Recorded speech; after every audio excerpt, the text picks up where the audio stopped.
Le Beth Midrash Hillel, fondé à la mémoire du Rav Hillel Pevzner, Zichrono Livracha, est heureux de partager avec vous l'étude du Rambam au quotidien. Cette étude a été instituée par le Rabbi en 5744-1984 pour unir tout le peuple juif autour d'une étude commune.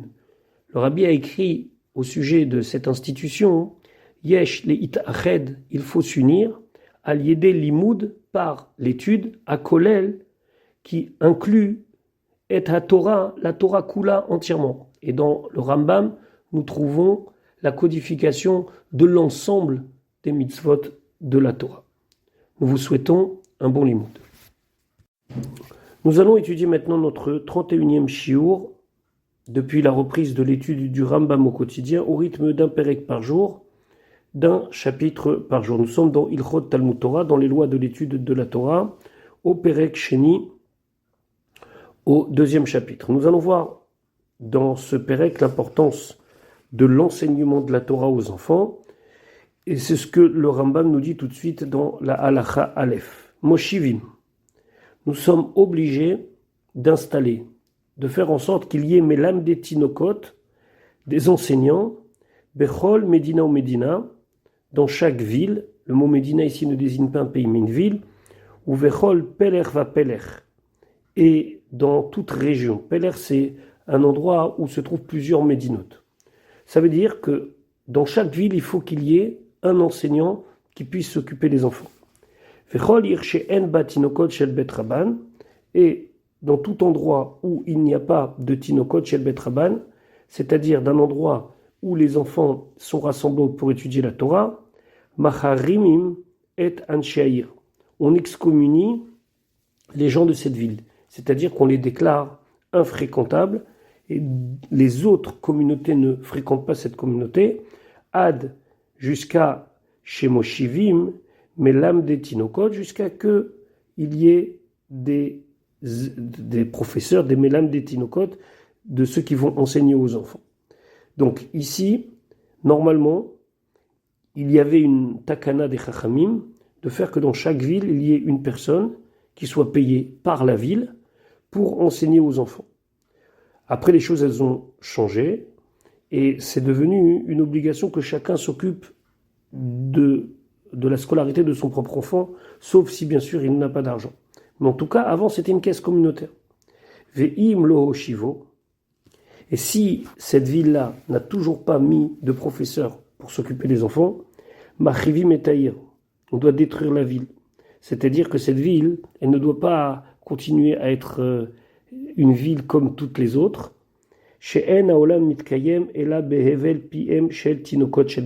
Parce que le monde n'existe que par le souffle de la bouche des enfants qui étudient la Torah. Donc étant donné que le monde tient par ce mérite-là, donc cette ville qui ne veut pas faire en sorte que ses enfants étudient, alors elle est détruite. C'est quoi Tinokot Shel Bet Rabban? Ce sont les enfants avant l'âge de la bar mitzvah. Et quelle est la force du souffle de la bouche des enfants qui étudient la Torah? C'est que c'est une bouche qui n'a pas encore fauté, et donc il y a une extrême pureté dans l'étude des enfants. Alachabet. Mais alors comment ça se passe une fois qu'on a ce fameux Melamed, ce fameux professeur? Marnissim et Tatinokot les Itlamed. Donc on rassemble les enfants pour qu'ils soient éduqués, Keven Shesh, Keven Sheva. Vers l'âge de 6-7 ans, les filles Koach Haben ou Binyan Goufo. Qu'est-ce que ça veut dire Koach Haben? Ça veut dire sa force de compréhension, combien il est capable de comprendre les choses, ou Binyan Goufo, et puis bon, ça, est-ce que c'est quelqu'un d'un enfant fragile ou c'est un enfant plutôt costaud? Ou Pachot mi ben shesh en machnissimoto, et moins que 6 ans, on ne fait pas rentrer les enfants à l'étude.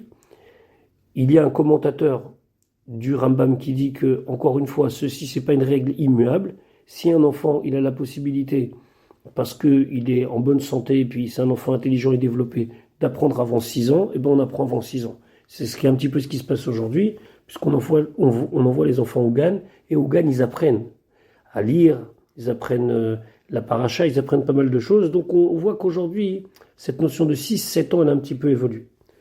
Maintenant, Umake Otan Maha Melamed, le professeur, il peut les frapper. Les Atil Alem Emma, pour leur faire peur.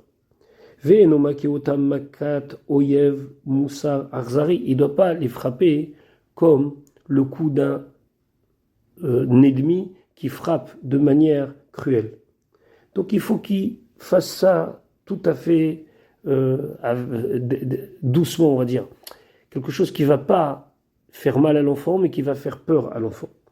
Les fichar, c'est pour cela, loyake otam beshutim, shutim c'est des verges, donc c'est des petits bâtons qui sont un petit peu, qui se courbent, mais qui peuvent donner des coups, comme un petit peu de fouet, vélo bemaklot, ou alors des bâtons qui sont durs, et là, beritsu aktana, avec une petite ceinture, avec une petite lanière. C'est uniquement dans le but de faire régner l'autorité. Bien sûr qu'aujourd'hui, plus personne ne fait cela, mais il faut comprendre ici qu'il y a une notion d'autorité du Melamed. Le professeur ne peut pas être le copain, il faut que l'enfant comprenne que le Melamed, il est là pour lui enseigner quelque chose, et donc il faut qu'il mette en place un système de discipline, en gros. Veyoshev ou Melamdam kolayom kulo, et lui, il est avec eux, et il leur enseigne toute la journée. Ou miktsat minalayla, et une petite partie de la nuit. Kedelechan chamlilmod bayomu valayla, comme ça on leur dit, voilà, il faut étudier jour et nuit. Maintenant, notion de vacances, aucune. Vélo, yivatlu, atinokot, klal. Il ne faut pas arrêter l'étude des enfants. Chutz, à part. Mais arve shabbatot verve yamim tovim, les veilles de Shabbat et les veilles de fête, où ils s'arrêtaient besof ayom, vers la fin de la journée. Ils n'étudiaient pas aussi la nuit. D'après certains, c'est l'habitude aujourd'hui de sortir plus tôt le vendredi et les veilles de fête. Ça vient de cette halakha-là. Ou veyamim tovim, les yamim tovim, ils n'avaient pas cours. Pourquoi ? Parce que les Yamim Tovim, il faut se réjouir, et qu'on le veuille ou pas, pour un enfant, venir à l'école, c'était plutôt contraignant. Donc Yamim Tovim, c'était vacances. Aval be Shabbat, mais pendant Shabbat, il y avait cours. Mais En Korim Lechatrila, on n'avait pas le droit d'enseigner de nouveaux sujets, parce que c'était difficile, et Shabbat, il faut qu'il y ait une notion de plaisir et de oneg. Aval Shonim la Rishona, seulement on répète la première des choses que l'on a apprises. Ça veut dire que on va faire une révision, ou bien on va faire quelque chose de plaisant. Ve'en mevatlim hatinokot afilu lebinyan bet hamikdash, et on ne doit pas arrêter l'enseignement de la Torah aux enfants, même pour la construction du Bet Hamikdash, ce qui n'est pas le cas pour des adultes. Si on doit construire le Bet Hamikdash, alors les adultes ils s'arrêtaient d'étudier pour aller construire le Bet Hamikdash. Les enfants, on n'arrête jamais l'étude de la Torah, même pour la construction du Bet Hamikdash. Halacha Gimel, responsabilité du professeur. Melamed Atinokot, donc l'enseignant, Sheu Manier et Atinokot, qui laisse ses enfants, c'est-à-dire qui laisse ses élèves et qui s'en occupe pas, Veyotse il sort. O Sheu Ose Melacha Acheret, où il fait autre chose. Là, il dit un autre travail, une autre occupation, il même avec eux. Ça veut dire que c'est pas qu'il est en parallèle à un deuxième métier. C'est qu'au moment où il est avec les enfants, il fait autre chose. O Sheu Mitrachel Betalmudam, ou bien c'est quelqu'un qui n'est pas très consciencieux et donc qui dénigre un petit peu, qui délaisse un petit peu leur enseignement. Il leur enseigne pas quelque chose de très clair, Aré ou Bichlal, alors lui il est inclus dans une malédiction qu'on trouve dans le livre de Jérémie, Arour Ose Melech et Hashem Rémia. Maudit soit celui qui fait de Melech et Hashem, ça veut dire du travail de Dieu, l'enseignement de la Torah, Rémia, quelque chose qui n'est pas honnête. Les fichar, c'est pour cela. En Raoui le Oshiv Melamed, c'est la raison pour laquelle on ne mettra en place un professeur et la balira seulement si c'est quelqu'un qui craint Dieu, Mahir, Likrot, quelqu'un qui est rapide à la lecture, à l'enseignement, mais ici ça veut dire quelqu'un qui est spécialiste, quelqu'un qui peut prendre une classe avec plusieurs élèves, ou les dagdek, mais aussi quelqu'un qui est capable de bien préciser l'enseignement et de rentrer dans les détails, et donc de ne pas juste enseigner comme ça d'une manière générale. Il faut et à la fois quelqu'un qui est capable de gérer la classe, mais aussi quelqu'un qui est capable d'amener un enseignement dans cette classe. Ça ne suffira pas d'avoir quelqu'un juste qui sait faire la discipline dans sa classe, ou quelqu'un qui est très fort, entre guillemets, pour lui-même. Il faut quelqu'un qui soit capable de transmettre. Il y a une histoire sur un général d'armée qui s'appelait Yoav. Yoav, c'était le général d'armée de David Amelech, il a été envoyé pour tuer Amalek. Et lorsqu'il est revenu de la guerre, il a dit à David Amelech qu'il a tué tous les hommes. Et David Amelech lui dit, mais pourquoi tu as tué tous les hommes? Il fallait tuer tout le monde, c'est marqué Timchet Zecher Amalek. Et Yoav il a dit, non, c'est marqué Timchet Zachar Amalek. Zachar, ça veut dire un homme. Alors, il s'est aperçu qu'il avait mal eu l'enseignement et son professeur lui avait appris Timchet et Zachar Amalek, ou bien d'après une autre version, lui en répétant, il a dit Zachar Amalek et son professeur ne l'a pas repris. Et à cause de ça, il y a eu une erreur qui a eu des conséquences directes puisqu'il n'a pas tué tout le monde d'Amalek, mais seulement les hommes. Alacha Dalet. Umi she'en lo isha, celui qui n'est pas marié, lo ilamet tinokot, il ne doit pas être enseignant. Pourquoi? Mipne imotehem, à cause des mères des enfants, she'em baim etzel benem, qui viennent retrouver leur fils. Et donc, on avait peur qu'il y avait quelque chose d'assez intime, ou du moins de proche qui va s'installer. Donc, on n'employait pas de bachour. Aujourd'hui, il n'y a plus du tout ce problème-là. On emploie des bachourim. C'est vrai que ce n'est pas idéal, mais on peut employer des bachourim. Dans certaines institutions, on fait encore attention à ça, surtout quand les enfants ils sont petits. La rigueur, un bachour pour enseigner chez des grands garçons ou dans une yeshiva ktana, c'est moins problématique. Mais dans des petites classes où vraiment il y a un contact, dans les réunions de parents d'élèves avec les mères, etc., alors certaines institutions évitent, mais il n'y a plus le issour comme avant. Fechen Aisha lo telamed tinokot, la même chose, une femme ne pourra pas enseigner à des enfants, mipne avotem shem baim et tselabanim, à cause du contact avec les pères. Aujourd'hui, encore une fois, on ne fait plus tellement attention à ça. De toute façon, il n'y a plus la proximité qui pouvait exister à l'époque. Le professeur était intimement lié avec ses élèves, dans le sens vraiment qu'il n'y avait pas, comme aujourd'hui, des écoles avec plusieurs classes, avec des secrétaires et des allées et venues. Donc il n'y a plus la même intimité. En tout cas, c'est à la Chapsuka, le Rav Moshe Feinstein, il dit qu'aujourd'hui, il n'y a plus de problème. C'est vrai qu'on fait en sorte que ça soit de manière où ce que Chas v'Shalom n'y ait pas de problème, ni dans un sens, ni dans l'autre. Combien d'élèves peuvent apprendre dans une classe? Alachahe, Esrim vachamisha tinokot, lemedim etzel melamed echad. On peut aller jusqu'à une classe de 25. Esrim vachamisha. 25 enfants, ils peuvent être chez un seul professeur. Ayu yater al chamisha ve esrim adarbaim. S'il y avait entre 25 enfants et 40 enfants, Moshivim imo, on fait mettre un vice-professeur, un professeur qui va aider le professeur principal. Donc, Moshivim imo acher, on installe avec lui, on met avec lui un autre professeur, les sayero belimudam, pour les aider dans leur limoud. Hayu yater al arbaim, s'il y a plus que 40, ma midim laem shene melamde tinokot, on est obligé de prendre 2 professeurs et de couper la classe en 2. Donc, jusqu'à 25, un professeur, 25-40, un professeur plus, on va dire un suppléant, mais qui n'est pas professeur réellement, qui est juste là pour aider, ouvrir le livre, je ne sais pas, voilà, faire ces petites tâches. À partir de 40, 2 professeurs. Aujourd'hui, la halakha, elle est qu'il n'y a pas vraiment de loi là-dessus, mais on voit que plus les classes sont grandes, plus c'est difficile à se concentrer. Donc, l'intérêt ici, c'est de comprendre ce que le Rambam veut nous dire ici. Le Rambam amène les Chachamim, c'est qu'il ne faut pas faire des classes trop nombreuses. Et si elles sont nombreuses, il faut mettre en place les moyens pour que le professeur puisse enseigner. Maintenant, le choix du professeur, on a vu, c'est la Yirat Shamayim. Maintenant, il y a aussi le professionnalisme.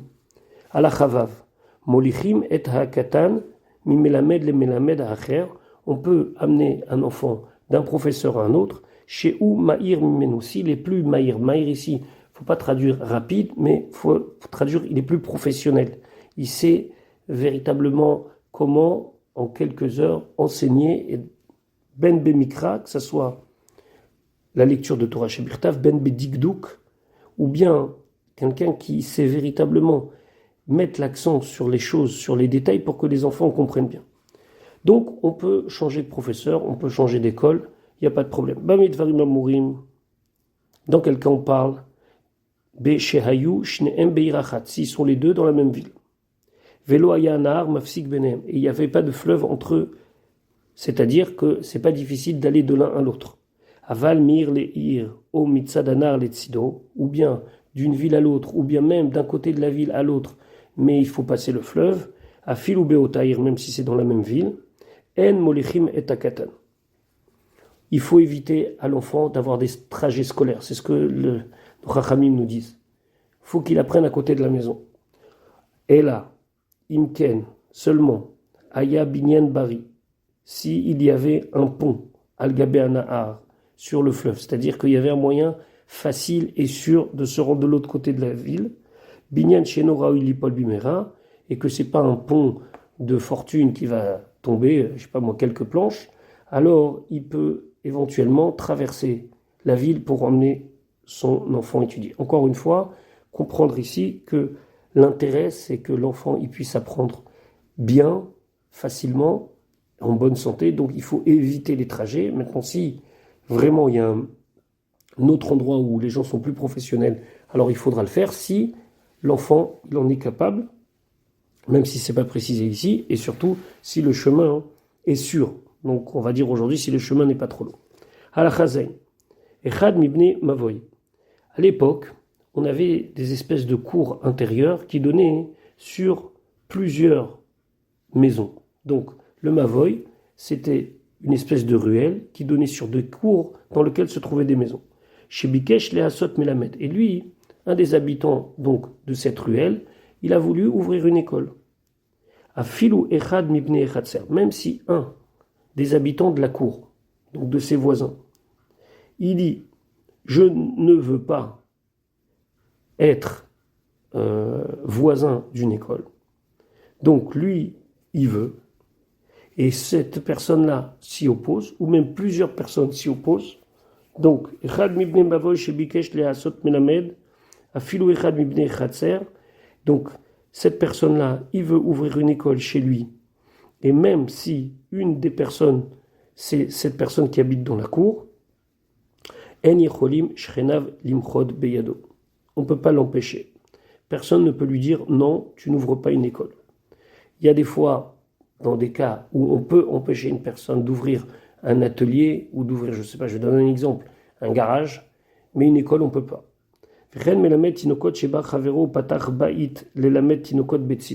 Une autre loi.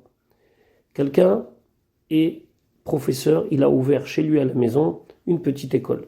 À l'époque, souvent c'était le professeur qui recevait chez lui ou bien qui allait chez les gens. En tout cas, lui, il a ouvert une petite classe chez lui. Et puis, via une autre personne juste à côté de lui, et il ouvre lui aussi une école. Kede Sheyavou Tinokot Acherim. Etzlo, afin que viennent d'autres enfants chez lui, chez cette personne-là. Donc on se retrouve avec deux professeurs, un qui avait des enfants et l'autre qui ouvre une nouvelle classe pour de nouveaux enfants. O Kede Sheyavou Mitinokot Shelze et Tselze. Plus que ça. Si il ouvre pour prendre des élèves de l'autre, pour dire que voilà, peut-être que ça y est, vous avez déjà étudié avec lui pendant longtemps, moi je vais ouvrir quelque chose avec des méthodes révolutionnaires. Eno Yachol Imchot Beyado, le premier professeur, il ne peut pas empêcher l'ouverture d'une autre école, d'une autre classe. Donc ici on retient deux choses, que les voisins qui ont peur du bruit, des enfants, etc., ne peuvent pas empêcher l'ouverture d'une école, et même entre professeurs, il n'y a pas de concurrence. Pourquoi ?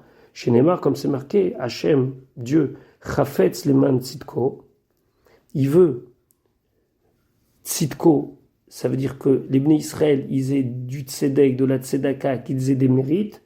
Pour cela, Yagdil Torah Viyadir. Akadosh Baruch Hu, il veut que Yagdil Torah Viyadir, que la Torah elle soit grandie et qu'elle soit embellie. Donc plus il y a de professeurs, plus il y a d'écoles, plus il y a d'endroits où on étudie la Torah, alors plus la Torah elle grandit. Donc si moi je pense qu'il me fait concurrence, parce qu'il ne faut pas oublier qu'ils étaient payés, Si moi je veux dire oui, c'est une concurrence, comme par exemple un boulanger qui serait à côté d'un autre boulanger, que là il y a des lois qui gèrent ce genre de situation, et bien là, dans notre cas, pour la Torah, c'est pas possible et personne ne pourra empêcher l'ouverture d'une école.